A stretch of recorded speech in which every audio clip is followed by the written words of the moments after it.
sneak in and see if it's safe?" "Do you want to go in there?" Hal asked. "Alone?" Ismay shivered at the thought. "Didn't think so," said Hal.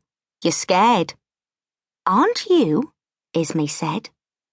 "I'm too old to play in gardens," Hal replied, dodging the question.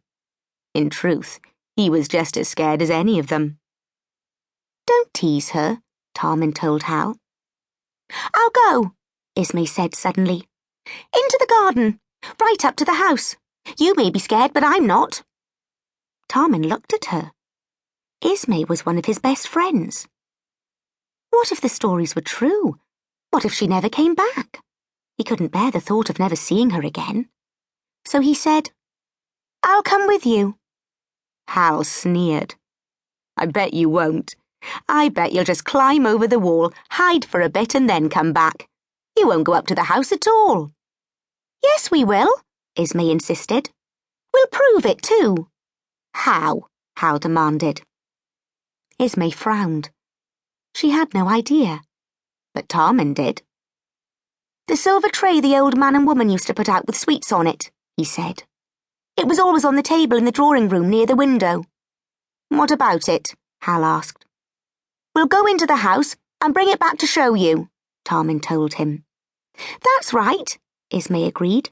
"Then you'll know we've been right up to the house, right inside the house." "I suppose," Hal said. Hal said nothing more until Tarmin and Ismay were being helped by the other children to climb the wall. He watched them, biting his lip nervously, even though he was not going over the wall himself. "You're really going in there?" he asked at last. Tarmin reached down from where he sat, perched on top of the high wall, and pulled Ismay up next to him. "Of course we are." "You don't have to," Hal said, speaking quickly.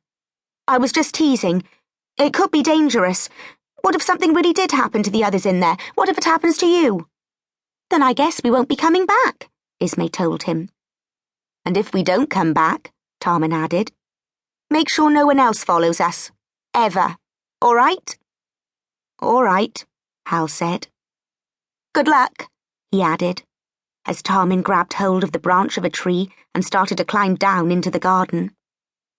Like the children waiting on the other side of the wall, Tarmin thought that it would not be long before he and Ismay were clambering back over the wall, laughing with relief and brandishing the silver tray. The gardens that they had once known so well were now barely recognizable. Just as they had done many times in the past, Tarmin and Ismay climbed down the trees, but instead of stepping down onto a clear patch of ground as they used to, they now found themselves standing in an overgrown tangle of grass and bracken. They had climbed over the wall into a small wooded area that had once opened out onto a wide lawn of closely mown grass. Now, as they pushed their way through the damp vegetation, they discovered that the grass was up to their knees. It brushed against their legs as they walked, cold and wet.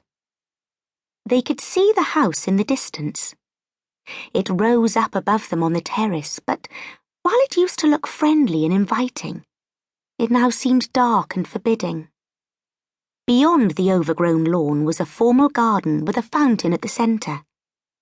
As they reached it, Tarmin and Ismay stared at the unruly flower beds, the weeds spilling out across the narrow stone pathways. The fountain, which had once gushed clear, fresh, gurgling water, was now silent and dry. Its plinth was weathered and chipped. "It's so sad seeing it all like this," Ismay said. "I wish we hadn't come." Tarmin agreed. "Do you want to go back?" he asked. Ismay shook her head. "No, we should finish what we started.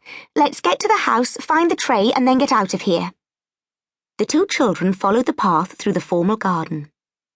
As they reached the end of the path, they noticed something beneath the canopy of a willow tree.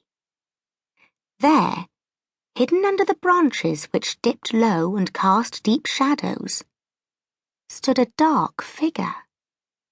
Ismay gasped and clutched at Tarmin's arm.